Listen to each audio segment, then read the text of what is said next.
Vocês estão bem? Animados, encorajados com o dia de hoje?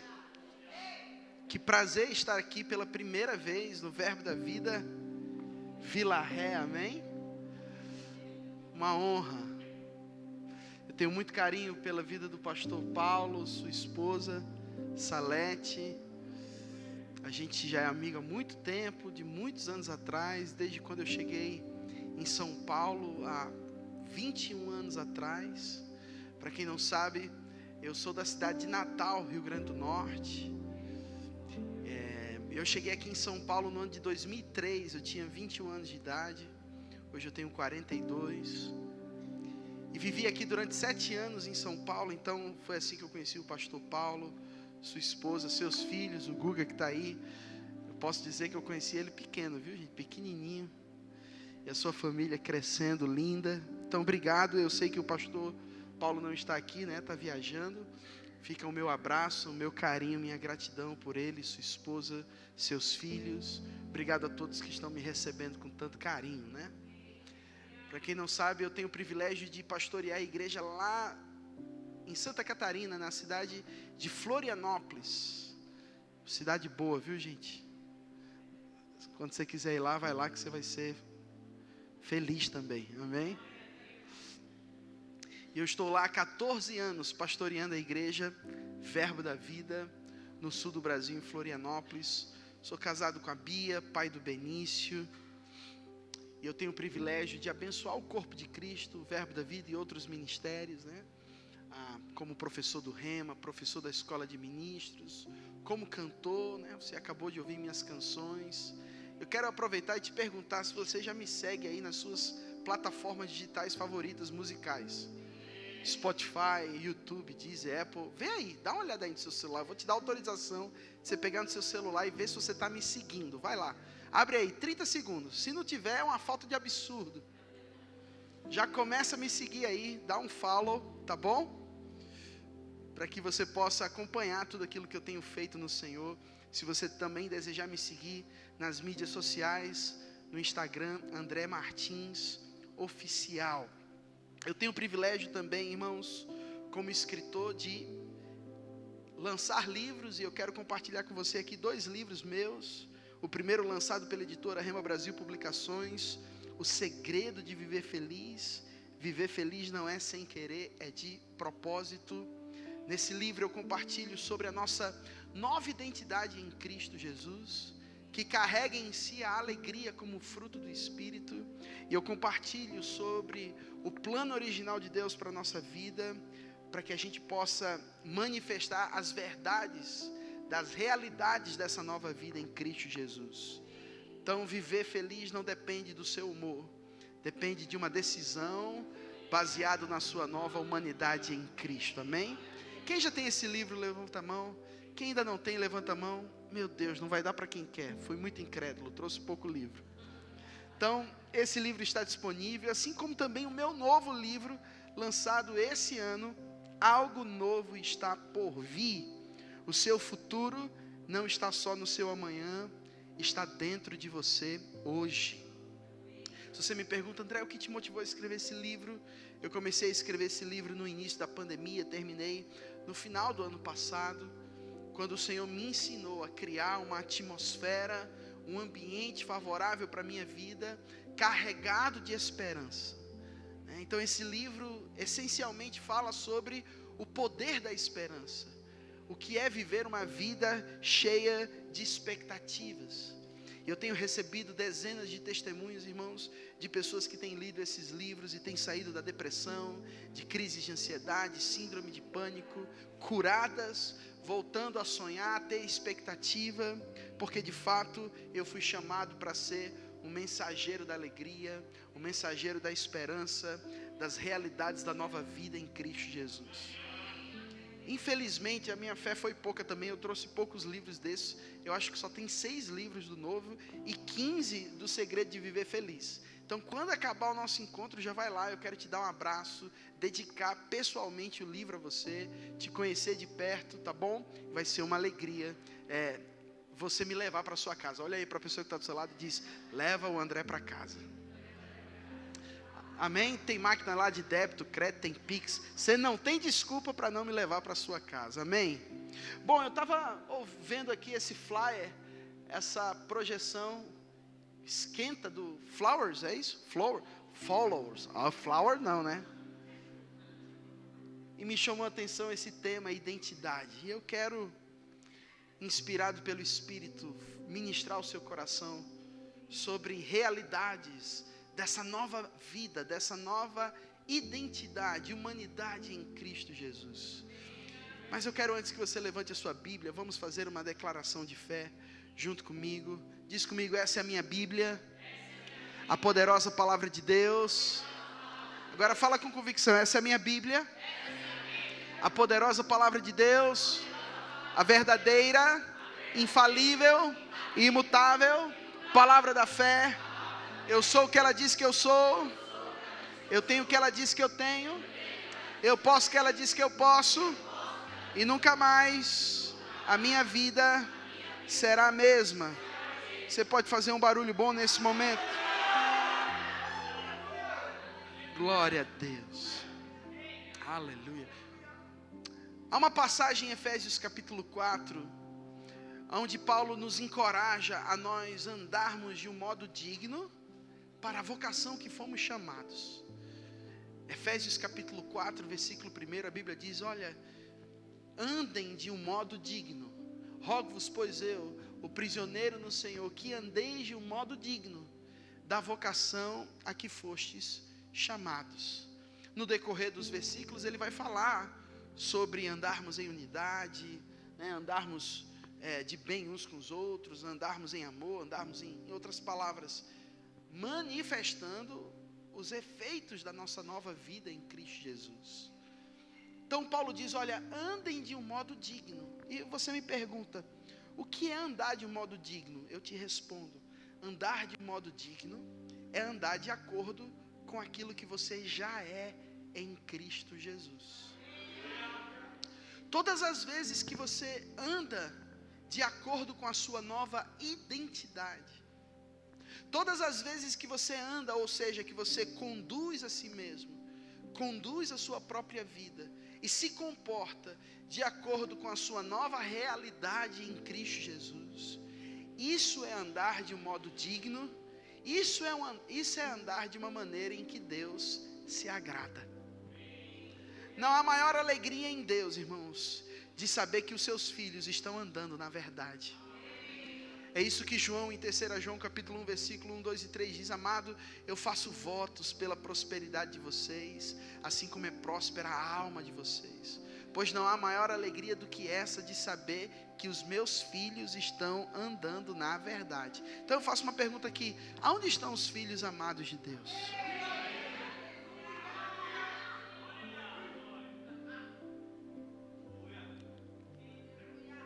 Essa é e essa sempre será a nossa maior identidade. A nossa maior identidade, irmãos, é sermos chamados filhos amados de Deus. Identidade essa que veio através do novo nascimento. 2 Coríntios capítulo 5, versículo 17, a Bíblia diz: olha, se alguém está em Cristo. E eu faço uma pergunta aqui: quantos aqui estão em Cristo?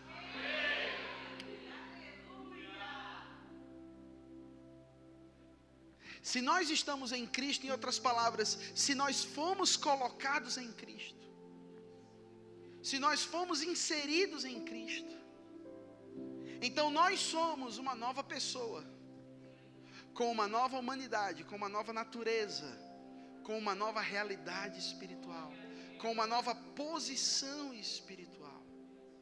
As coisas velhas, ou seja, o velho homem.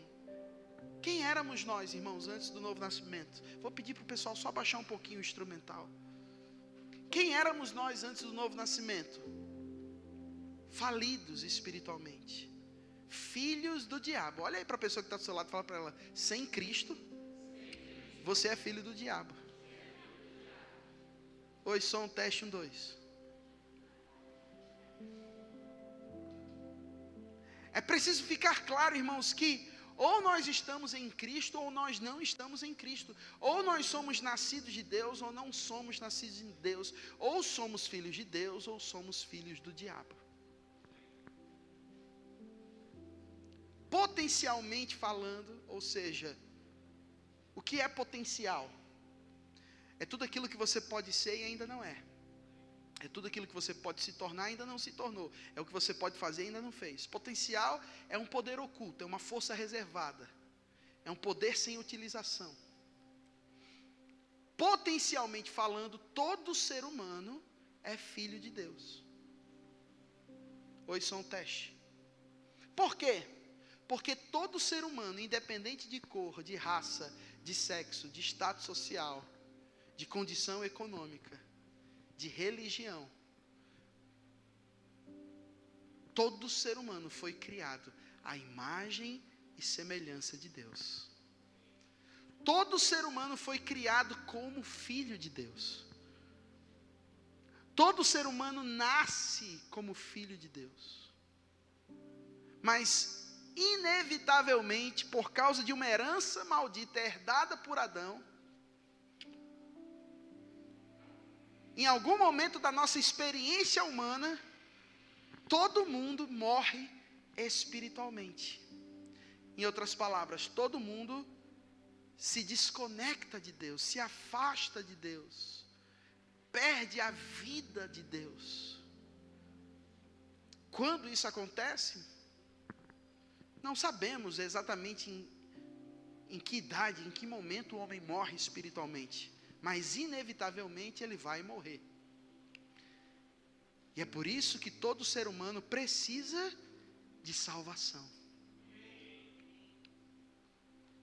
É por isso que cristianismo, irmãos, nunca ficou limitado a um círculo religioso. O cristianismo não está, irmãos, definido com base numa religião, usos e costumes. Deus nunca quis uma religião. Sua alegria muito me contagia.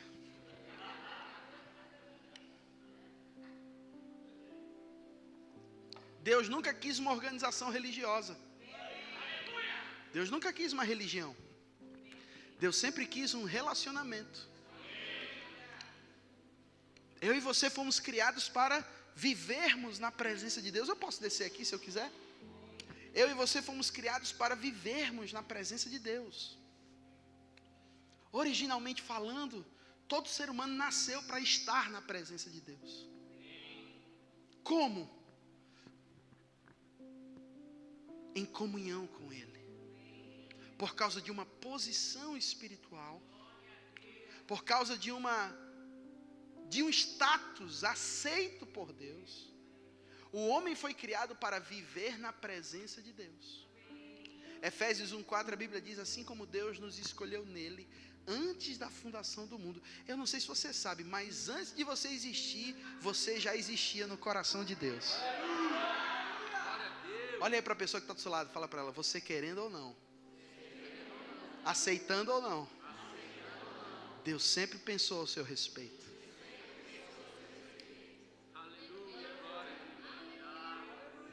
E Ele nos escolheu nele antes da fundação do mundo, para quê? Para sermos santos. Isso está se referindo a uma posição espiritual, a um status, a um estado de ser. E irrepreensíveis, ou seja, nada que nos desabone, nada que nos repreenda. Em outras palavras, qualificados. Santos e irrepreensíveis em sua presença. Então o plano original de Deus para a vida do homem sempre foi que o homem vivesse na presença de Deus. Como? Com um senso de justiça. E o que é ter um senso de justiça, André? Normalmente imaginamos justiça como sendo aquela questão de olho por olho, dente por dente. Você fez mal, você tem que pagar. Deus é justo. Mas na ideia melhor, irmãos, sobre a justiça de Deus, é nós estarmos na presença dEle, sem o senso de medo, de culpa, de condenação, sem complexos de inferioridade, chamando Deus de Pai, como se o pecado nunca tivesse existido. Em outras palavras, ser a justiça de Deus é ser aceito por Deus. Então olha aí para a pessoa que está do seu lado e fala para ele: ei, fica tranquilo, Deus já foi com a sua cara.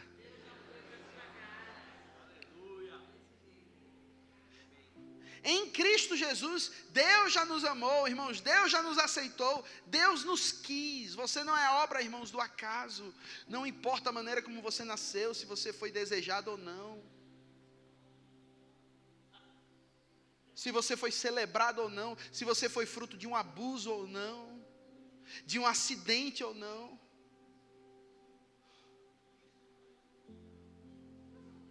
O meio para o qual você veio, irmãos, não importa. Mas se você está aqui, Deus te quis.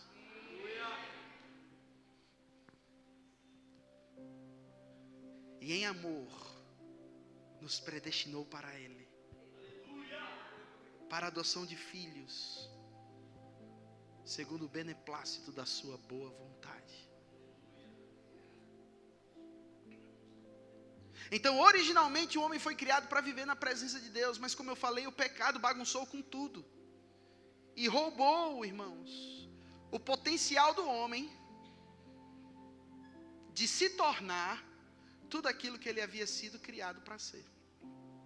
Vocês estão comigo? O homem foi criado para ser santo, mas com o pecado, o homem se tornou impuro. O homem foi criado para ser justo, mas com o pecado, o homem se tornou injusto.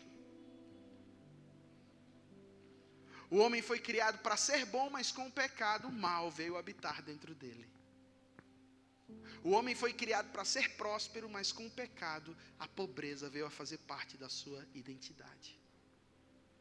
O homem foi criado para ser alegre.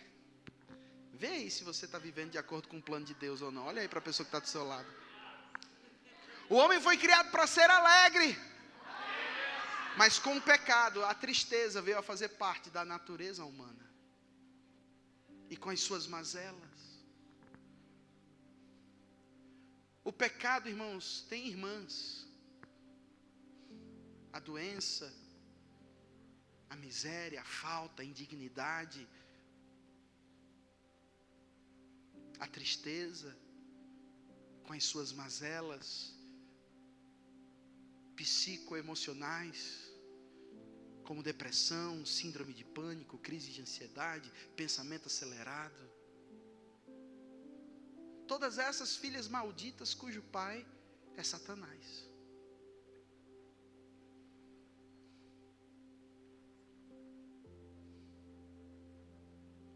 E infelizmente, por causa do pecado, essas experiências marcaram o ser humano e de alguma forma perseguem o ser humano. Mas em Cristo Jesus, no momento em que nós nascemos de novo, uma nova identidade é nos dada. Uma nova humanidade é criada em nosso homem interior. E nós deixamos de ser filhos do diabo para sermos filhos amados de Deus. Então, quando você nasceu de novo, não foi uma religião que você aceitou. Religião é um peso desgraçado, irmãos. Religião é toda atividade humana que busca a Deus por intermédio dos seus próprios meios pessoais. É tudo aquilo que o homem faz para alcançar algo de Deus. Essa é a razão, irmãos, porque algumas pessoas estão esfolando seus joelhos na escadaria da penha. Essa é a razão porque pessoas estão fazendo, irmãos, caminhadas e caminhadas, romarias e romarias, rumo à Aparecida. Essa é a razão porque também algumas pessoas estão indo à igreja sem a consciência do porquê.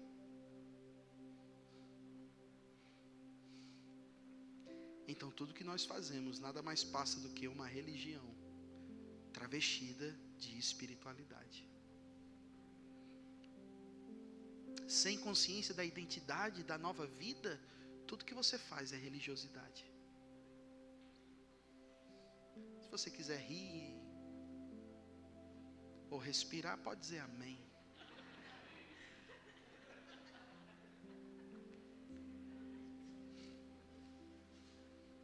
Então Paulo está dizendo, eu oro para que vocês andem de um modo digno, para a vocação a qual vocês foram chamados. Qual é o seu maior chamado, irmãos? Eu vou te dizer o que não é o seu maior chamado. Seu maior chamado não é ser um pregador. Seu maior chamado não é ser um líder. Seu maior chamado não é ser um pastor. Seu maior chamado não é ser um gerente de loja. Seu maior chamado não é ser um estudante bem-sucedido. Seu maior chamado é ser chamado filho de Deus.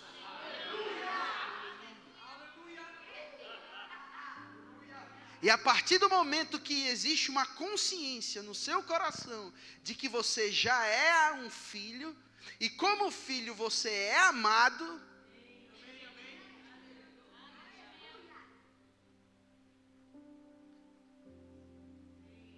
como um filho você já é aceito, como um filho você já é perdoado, como um filho você já é digno, qualificado, como filho você já é abençoado, como um filho você já é curado, como um filho você já é vitorioso.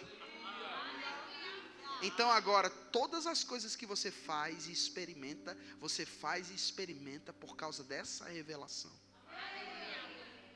Porque sem a revelação de quem você é, tudo que você faz é um esforço pesado demais para ser desesperadamente uma coisa que você já é o tempo inteiro.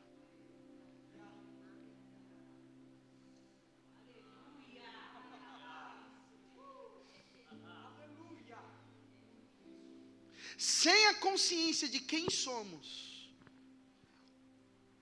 o que temos e o que podemos, nossa vida espiritual será um fracasso.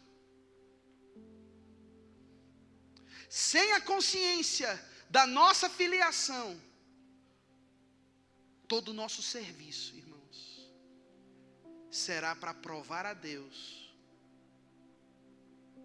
a sua motivação, quando na verdade Deus não precisa que você prove nada a Ele. Deus só precisa que você entenda quem você é nele.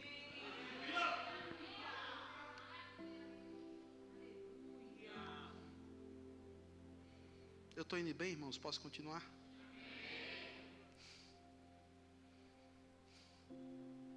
Então pergunta aí para a pessoa que está do seu lado: ei, quem é você?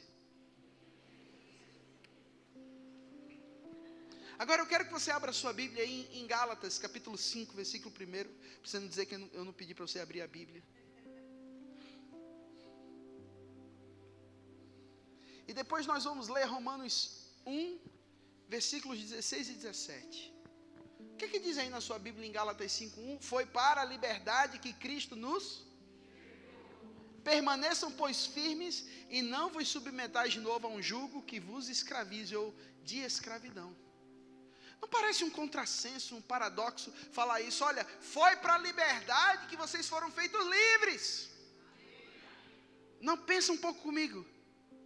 Paulo está dizendo: ei, você foi feito livre para viver em liberdade. Mas vamos entender o contexto de Gálatas. A carta aos Gálatas foram escritas aos cristãos que haviam experimentado da poderosa graça de Deus. Graça essa que, além de ser o favor imerecido, é também a força capacitadora de Deus, a influência divina e os seus reflexos na experiência humana para nós sermos tudo aquilo que Deus nos chamou para ser. Aos Gálatas provaram, irmãos, dos dons, do Espírito, do poder, de milagres sobrenaturais. Eles saíram, irmãos, transicionaram da lei para a graça, experimentaram a graça poderosa de Deus, aprenderam a viver em liberdade. Mas por causa de falsos mestres, E por causa de um fermento chamado religiosidade, aqueles cristãos que outrora experimentaram da liberdade estavam voltando para o lugar que Deus os havia libertado. Em outras palavras, eles eram livres, mas estavam vivendo na prisão.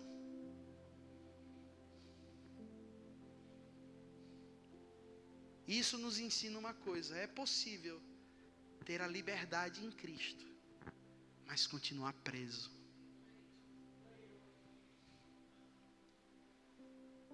É possível ter a liberdade preciosa que Cristo conquistou por nós, mas ainda está sendo escravo. Escravo de quê, André? Escravo de pensamentos mal governados. Escravo de ideias mentirosas que o diabo rotineiramente, diariamente tenta colocar na sua mente, dizendo que você não é bom, dizendo que você não é qualificado, dizendo que você não é digno de viver uma vida boa,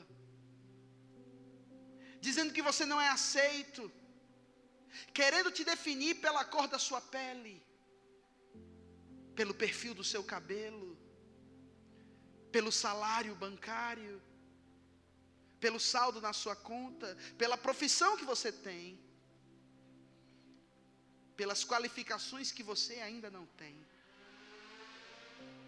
pelo seu histórico familiar, pelo seu passado.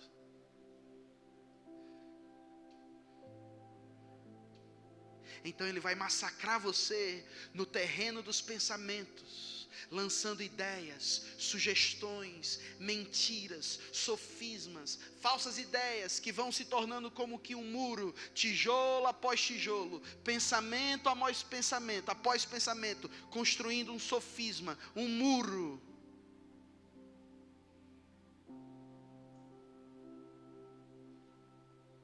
E no final, a porta da prisão está aberta, mas lá está você dentro da prisão, escravo de si mesmo, escravo do seu passado, escravo do seu presente, escravo das opiniões alheias. Essa é uma das maiores escravidões. O que vão pensar ao meu respeito?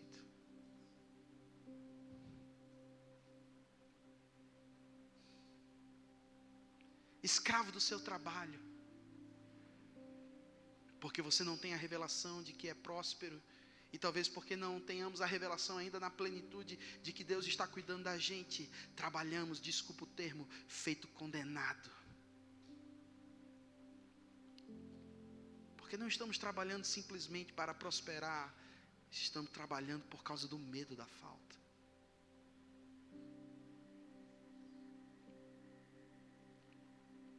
E aqui, hashtag, ou aspas, não estou encorajando você a não trabalhar, porque quem não quer trabalhar não coma. Mas aqui eu estou mostrando a você os efeitos de uma vida desprovida da liberdade em Cristo. Uma vida sem a consciência da justiça.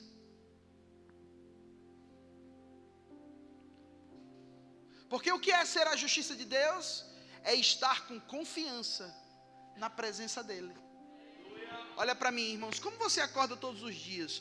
Com confiança ou com cara de prejuízo? Olha aí para a pessoa que está ao seu lado, vê se ela está com cara de prejuízo ou de confiança. Não responda nada. Fica quieto.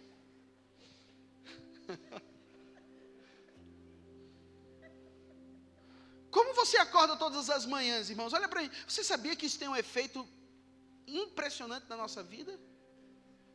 Olha só, você pode acordar todos os dias com a cara de prejuízo. Eita, mais um dia, meu pai. Tem que trabalhar. Eu fazer o que eu não gosto. Pegar aquele trânsito da marginal, aquele fedor.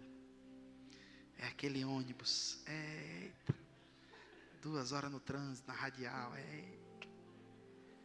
Lelê. E aí vai. Volta. trabalha no emprego que não gosta, mas também não faz nada para mudar. Quer ganhar mais, mas não se qualifica para. Até é qualificado, mas ninguém aguenta, ninguém suporta o indivíduo. Porque nem ele se aguenta. Demora para voltar para casa, porque quando volta para casa, o ambiente não é bom. Mas ele também não entende a sua autoridade para mudar o ambiente. Vamos para a igreja? Bora, eita, para a igreja, né? Tem que ir, né? Não sei o quê. Vamos servir, estou na escala, né? Tem que estar na escala. Então o pastor vai ligar. O líder vai entrar em contato comigo e vai falar, eu não quero prestar conta. Vamos para a igreja, bora, eita. Arrastando a chinela, eita. Vamos para a igreja. Levanta a mão.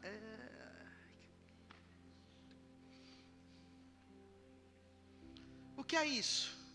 É alguém que não entendeu a sua identidade. É alguém que ainda é prisioneiro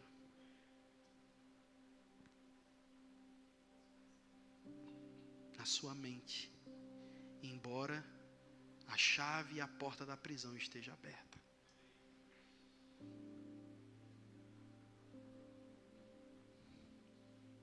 Foi para a liberdade que Cristo chamou vocês. Não se ponham de novo em um jugo que os escravize. Que jugo é esse? É qualquer coisa que tenta roubar de você a liberdade que foi conquistada em Cristo Jesus. Jesus falou em João 8,32, vocês vão conhecer a verdade vai libertar vocês, e se o Filho libertar vocês, verdadeiramente vocês são livres.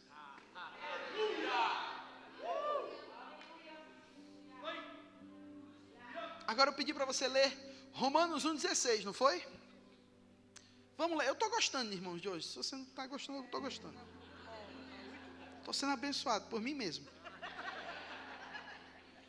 Romanos 1,16, vai lá, abre lá. Romanos 1,16 diz assim, olha, pois eu não me envergonho do Evangelho. Lembra que Evangelho não é religião, né, irmãos? O que é o Evangelho, gente? Boa notícia. Mais uma vez, eu estou provocando você, irmãos, eu sou mensageiro da alegria. Cara de prejuízo para mim é cumprimento do meu propósito. Eu nasci para provocar cara de prejuízo. Aleluia. Evangelho é notícia boa. Evangelho é notícia alegre. E que boa notícia é essa, irmãos? Aquilo que o pecado roubou, Deus em Cristo Jesus nos trouxe de volta. E o que foi que Ele nos trouxe de volta? Diz comigo, tão grande salvação. Pois eu não me envergonho do Evangelho, porque o Evangelho é o poder de Deus. Para quê? De todo aquele que nele, tanto do judeu como também do grego. Pois no Evangelho, visto que a justiça de Deus, mais uma vez, o que é a justiça de Deus? Ser aceito por Deus, estar na presença de Deus, visto que essa justiça, ela se revela no... Como? De fé em fé, como está escrito, o justo viverá pela fé. Então Paulo diz, olha, eu não me envergonho do Evangelho, porque esse Evangelho é o poder de Deus para a salvação. O que significa essa palavra salvação? Essa palavra salvação no grego vem da palavra sozo. E o que dá a ideia dessa palavra sozo? Você precisa se alegrar. Todas as vezes, queridos, todas as vezes, irmãos, que você falar que você é salvo, lembre-se, não é uma palavra simples não, irmãos, é mais do que você imagina. Eu gosto de algo que um grande homem de Deus chamado Mark Henriques diz. Ele diz, todas as vezes que você ficar desanimado e triste, lembre-se, pelo menos você não vai para o inferno. Aí a alegria volta rapidinho. Porque salvação, na maioria das vezes, quando pensamos em salvação, pensamos em salvação do inferno. E quantos acreditam que essa salvação nos livra do inferno? Mas, irmãos, tragédia de vida é você saber que existe uma salvação no futuro do inferno, mas você vive o inferno no presente. Essa salvação, ela nos liberta do inferno, irmãos, do diabo, mas ela também nos liberta de todas as coisas que tentam nos prender no presente. Essa palavra salvação significa cura, libertação, proteção, preservação, perfeição, livramento, prosperidade, saúde, bem-estar espiritual, sanidade.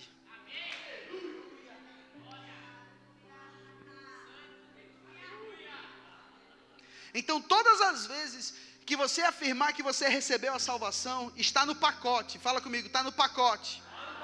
O que é que está no meu pacote da salvação? Cura. Então, é um direito seu viver em cura divina. É um direito seu viver liberto. Agora olha para mim, livre de quê, André? De tudo aquilo que tenta te prender. Pergunta, o que é que está tentando te prender agora? Pensa um pouco. Talvez para algumas pessoas aqui, ou para todos nós, para algumas pessoas aqui, elas estão ainda presas a maus hábitos, a um comportamento nocivo, que prejudica a sua saúde espiritual, sua saúde física, sua saúde emocional. Talvez algumas pessoas aqui ainda são prisioneiras de vícios. Talvez algumas pessoas ainda sejam presas pelas opiniões alheias. Elas são presas por um comportamento de ficar se comparando com os outros. E sabe, irmãos, comparação é uma desgraça. Você nunca deveria se comparar com ninguém, a não ser consigo mesmo. Quem eu sou, baseado no que eu era, e quem eu sou, baseado no que eu vou me tornar.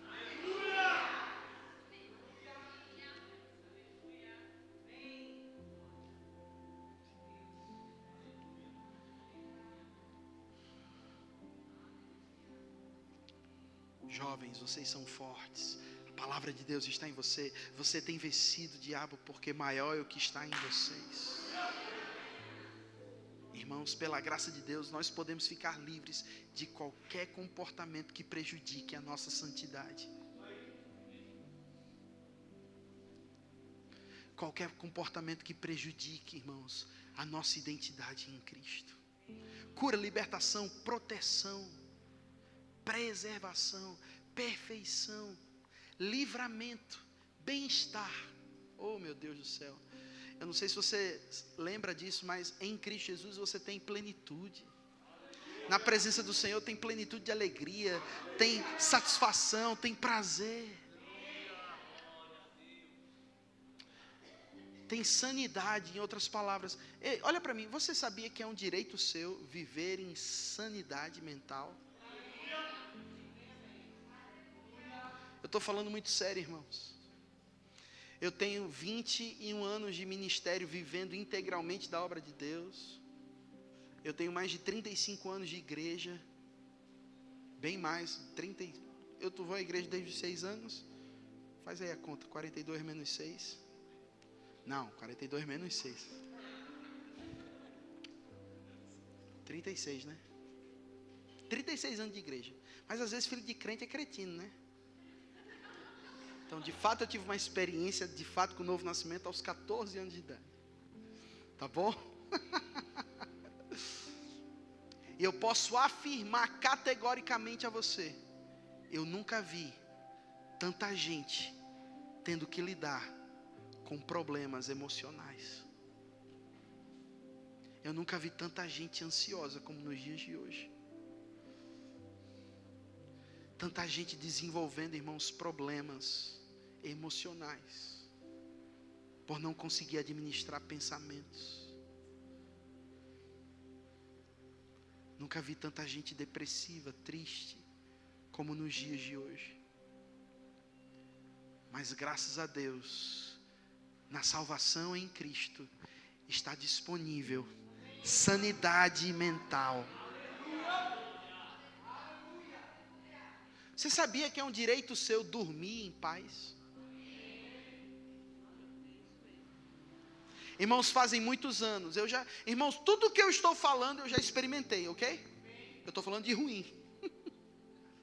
Então eu sei o que é depressão, eu já fiquei depressivo. Eu sei o que é crise de ansiedade, eu já tive. Eu sei o que é síndrome de pânico, eu já tive.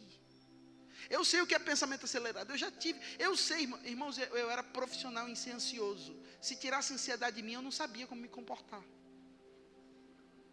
Você entendeu? Porque ser ansioso fazia parte do meu comportamento. Mas nesses últimos anos, irmãos, eu tenho aprendido a experimentar de uma saúde.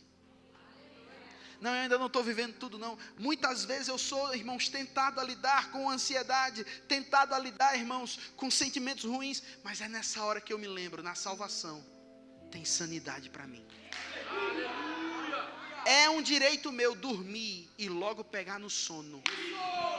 Levanta tuas mãos aí, eu declaro em nome de Jesus, você dormindo em paz, você dormindo bem, não vai demorar a dormir, vai deitar e logo vai pegar no sono, porque enquanto você descansa, Deus trabalha em seu favor, enquanto você descansa, Deus cuida de você. Oh, aleluia.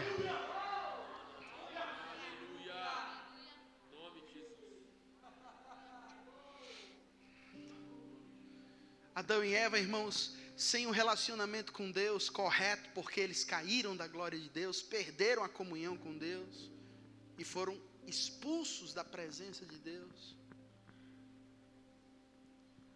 A partir da queda, eles começaram a viver, irmãos, de uma forma desesperada, procurando encontrar sentido, significado em suas vidas. E é assim que todo ser humano sem Deus vive, buscando propósito. E quando o homem não encontra nenhuma resposta adequada sobre quem ele é na perspectiva divina, as pessoas começam a aceitar a sua identidade com base na sua aparência física, com base no seu saldo bancário, com base na sua profissão. Quem é fulano? Não, fulano é um médico, fulano é um, entendeu? O advogado. Porque a identidade delas está baseada no que ela faz. Sobre o papel que elas desempenham. E lá está Salomão, o homem que teve a maior sabedoria, o homem mais sábio de todo mundo, o homem mais próspero de todo o universo, o homem que tinha tudo aquilo que a gente considera como bom. Tinha grana, tinha fama, tinha poder, tinha sexo, tinha mais de 1000 mulheres. Para ter 1000 mulheres, tinha que pagar as contas dessas 1000, irmão. Imagina a gente sofrendo para ajudar a nossa esposa. Imagina 1000. Era próspero, não era o homem? Hein? Mas depois de ter 1000 mulheres, ter toda a grana, toda a fortuna, todo o status, ele chega a uma revelação: nada faz sentido, vaidade, é tudo vaidade. Porque sem uma posição correta com Deus, irmãos, sem uma vida com Ele, a nossa vida é um misto de atividades, sem nenhum progresso.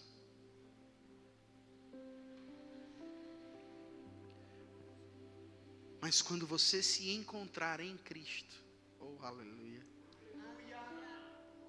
Irmãos, eu falo isso com toda a confiança do meu coração. Eu fui encontrado por essa palavra aos 18 anos de idade. Eu já era cristão desde os meus 14, de ser fervoroso, de estar na igreja. Mas aos 18 anos de idade, meus olhos espirituais foram abertos. E aquele vazio existencial que eu tinha, irmãos, foi suprido pela revelação de que eu já era tudo que eu precisava ser. a sua maior identidade já foi definida em Cristo. E eu quero te lembrar uma coisa para terminar. São os pensamentos de Deus que te definem. Deus está falando para você, baseado em Jeremias 29:11. Eu é que sei que pensamentos eu tenho ao seu respeito. Sabe, irmãos, às vezes nós não conseguimos ter bons pensamentos sobre nós. Isso nos prejudica demais. Mas é nessa hora que você tem que se lembrar. Não importa o que eu sinto, não importa o que eu vejo, o que importa é o que Deus diz ao meu respeito. E Deus, quando olha para você, irmãos, Ele não te vê de acordo com a sua realidade atual. Ele sabe a sua realidade atual, mas Ele não te vê na carne. Como Deus te vê? Já parou para pensar nisso? Como Deus te vê, irmãos? Como Deus te enxerga?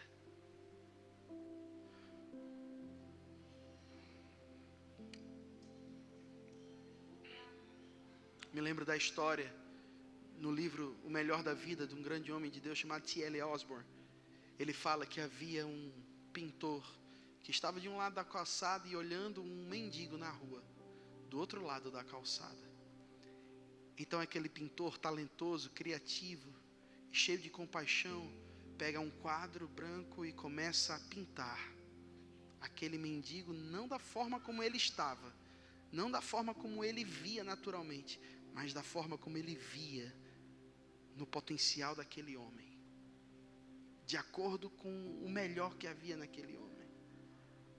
Ele termina a sua pintura, vai até o outro lado da calçada, apresenta um quadro àquele mendigo, e aquele mendigo olha para ele e diz: quem é esse? E aquele artista falou: esse é você. Então aquele mendigo, com um novo olhar e com uma nova esperança, falou: se é assim que você me vê, é assim que eu vou ser.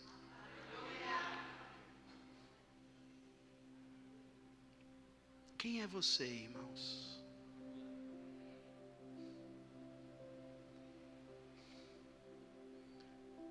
Talvez você se veja muito limitado por causa das suas debilidades atuais. Talvez você tenha aceitado as mentiras do diabo, dizendo que você não é capaz. Talvez você tenha aceitado o fato de que a sua família foi destruída, que o casamento dos seus pais não deu certo, e que de alguma forma você está fadado a viver a mesma coisa. Talvez você esteja aceitando a mentira do diabo, dizendo que por você não ter uma qualificação profissional, você não é tão bom como deveria. Por não ter um salário que você gostaria, você não é tão próspero como deveria. Por ter alguns sintomas no seu corpo, você não é tão curado como você deveria.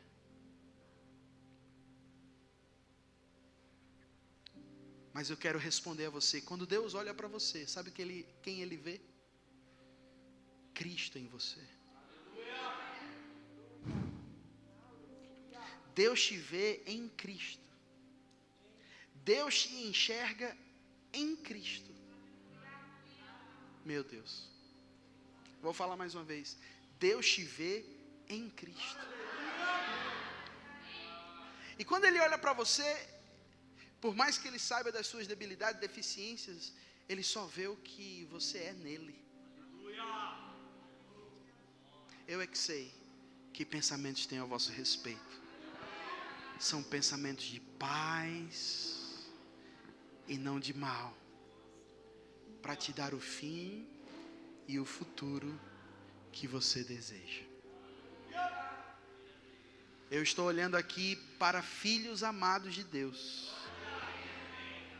que vão viver os seus melhores dias aqui nessa terra, que vão prosperar em seus negócios, que vão dormir em paz e quando acordar, vão acordar animados com a vida, que vão trabalhar talvez em trabalhos ordinários, mas vão viver de uma maneira extraordinária, Eu estou olhando aqui para filhos obedientes aos pais, para pais que amam e educam os seus filhos na disciplina do Senhor. Aí eu estou olhando aqui para funcionários excelentes, intraempreendedores. Eu estou olhando para chefes, patrões bondosos, generosos, visionários,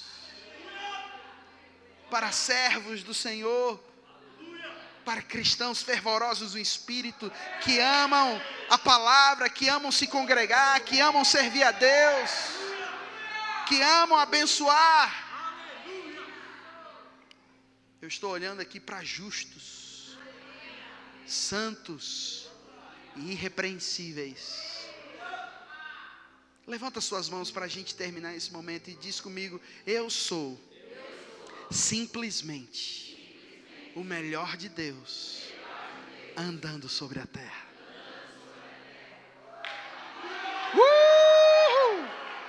Pai, eu te dou graças por essa noite. Eu te dou graças por esse dia. Eu te dou graças, Pai, pelos seus filhos aqui reunidos nessa noite, abençoados e inspirados. Eu declaro em nome de Jesus crescimento, prosperidade, avanço. Eu declaro em nome de Jesus nada faltando sobre a vida deles.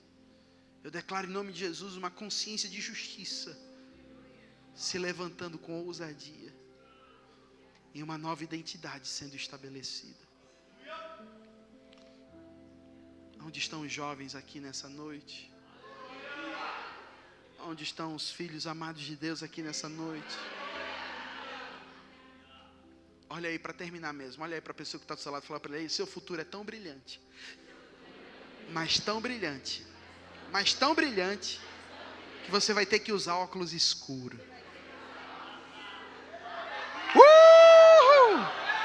Amém, irmãos? Foi uma honra, uma alegria estar aqui com você nessa noite.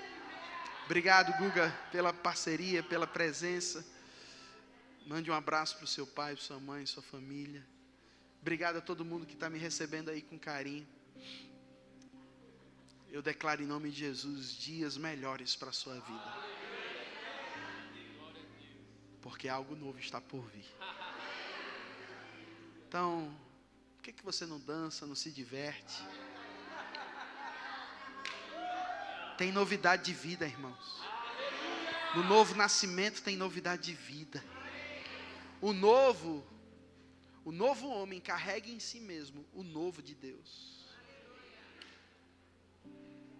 Porque Paulo diz em Romanos 6,4 que nós fomos sepultados juntamente com Ele na morte pelo batismo, para que, como Cristo foi ressuscitado dentre os mortos, assim também andemos nós em novidade de vida.